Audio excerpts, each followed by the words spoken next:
Handwriting Day. Today is a great day to practice your autograph. Tomorrow is our PTO movie night. For just $5, you can get pizza, popcorn, and a drink for your whole family. What a deal, am I right? Here's Mrs. Greco with the inquiry winners of the week. Hey Patriots, Miss Greco here with your inquiry winners for this last round of the inquiry question. So I'm just going to quickly read the winners because I want to remind you about a couple of things regarding the inquiry question of the week and submitting responses.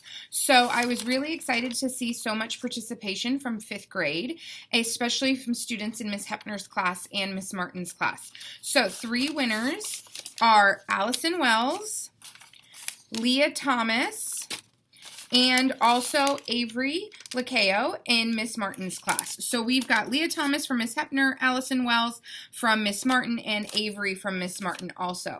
I also want to mention that I said earlier in the week that even if your name wasn't called to come down and get a poster like Avery, Allison, and Leah, that anybody who submitted an answer to the inquiry question was going to get their name put in for a drawing after the month.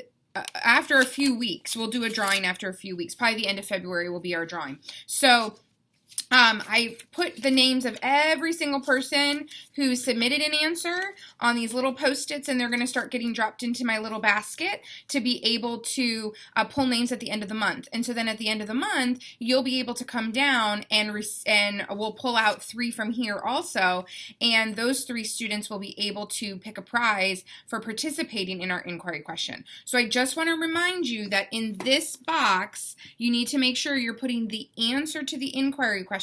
And the answer to this inquiry question for the next 2 weeks is the one that comes from Donovan and Brant in 5th grade.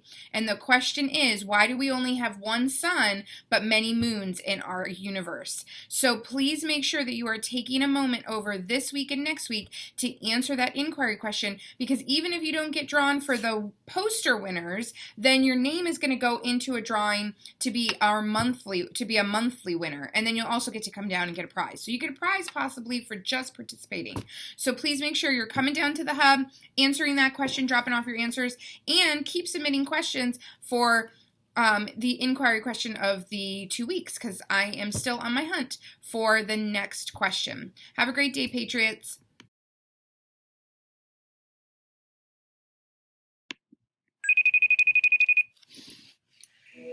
Hi, it's Doug. This is the first ever real photograph of a black hole. Now, seeing this makes me think of all kinds of questions, like, why haven't we been able to take a photograph of this before? Someone named Sammy has a question about this too. Let's give her a call now. Hi, Doug. Hey, Sammy. I have a question for you. What is a black hole? That is a great question. Well, I've got to tell you, this is one of the most surprising questions in science, because a black hole sounds like it might be a simple thing to explain. It's some kind of hole, right? But the idea of a black hole is one of the most advanced and maybe one of the weirdest ideas in all of science. For starters, a black hole is not actually a hole at all. It's an object, a thing. So, what kind of thing is a black hole? Well, at first, it was just something that scientists imagined could exist. It was just an idea, a what if. So, what's the idea of a black hole? Well, you know how the Earth has gravity, right? We think of gravity as the invisible force that keeps everything pulled down. You can jump up and get off the Earth's surface, but only for a second or two. Gravity pulls you back down. It's not that we can't escape the Earth's gravity. You know we can send things to space. But to do that, we need to go really fast. A rocket has to travel at a speed of nearly 25,000 miles an hour in order to get to outer space. We call this escape speed. Earth isn't the only thing in space that has gravity. Mars has gravity. The moon has gravity too. Now, because the moon is smaller than the Earth, or less massive, it turns out the moon has less gravity than the Earth. If you jump while standing on the moon, you go a bit higher before the moon's gravity pulls you all the way back down to the surface. This also means that the moon's escape speed is much less than the Earth. Rockets don't have to fly as fast to escape the moon. The moon's escape speed is only about 5,000 miles an hour. Okay, that's the moon though. What about an object more massive than the Earth? If you could stand on a planet bigger than Earth, the gravity would be stronger. You wouldn't be able to jump as high as you can on Earth, and the escape speed would be even more than the Earth's escape speed. This is where the idea of a black hole comes in. Scientists ask themselves, what if there were an object so massive, an object that had such strong gravity, that not even the fastest thing in the universe would have enough speed to escape it? Let's think about what this might be like. What even is the fastest thing in the universe?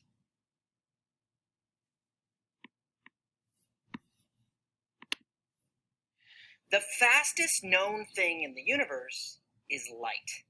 Maybe not too surprising, right? When you turn on a light switch, the time it takes for light to go from the light bulb to your eyes seems like it happens instantly.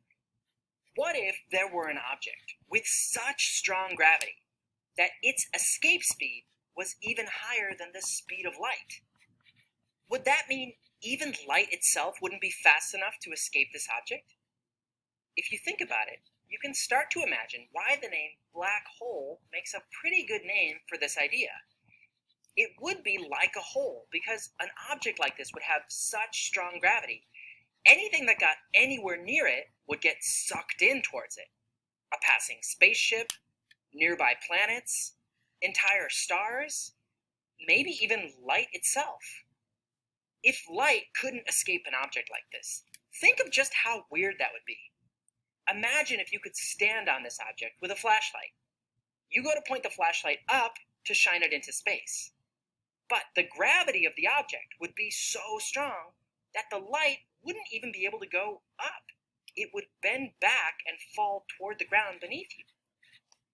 So the object itself would have to look black. It would suck in any light that got near it. Now, like I said, at first, all of this was just an idea, a what if.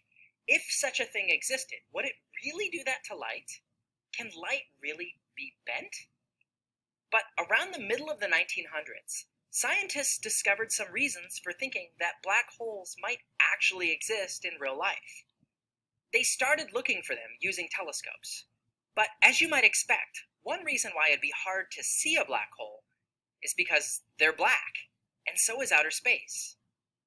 But it should be possible, especially if there's a black hole sucking in material from some nearby object, like a star. Maybe we'd see a bunch of light getting sucked into a kind of black spot and disappearing. Using telescopes, scientists started finding places in the universe where they think some black holes might exist. None of these places are anywhere near us, which is good news. We wouldn't want to get pulled into one. But this is also the main reason why it's been so hard to actually get a photograph of one. Even though a black hole is a massive object, they're all so far away from us that scientists realize we would need a telescope the size of the Earth itself just to be able to see one. That is what's most amazing about this, the first ever actual image of a black hole. A team of 200 astronomers worked together all around the globe and used 8 different telescopes to basically act like one giant Earth-sized telescope. It was not an easy thing to do. Not only did the telescopes all have to point at the exact same place in space, but to combine the view from each telescope involved really advanced computer skills used by scientists like Katie Bowman. Now we have photographic proof. Black holes aren't just an idea. They're a real thing.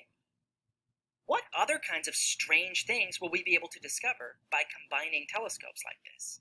Will we be able to actually see other planets like Earth going around faraway stars? Will we be able to find other things we've only imagined could be real in movies and stories?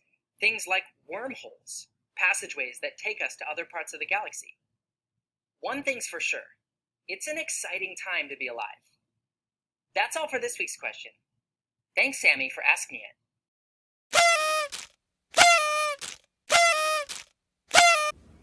Today's birthdays are Jagger A, Miss Cox, and Layla R, Miss Hepner. Have an Happy amazing day!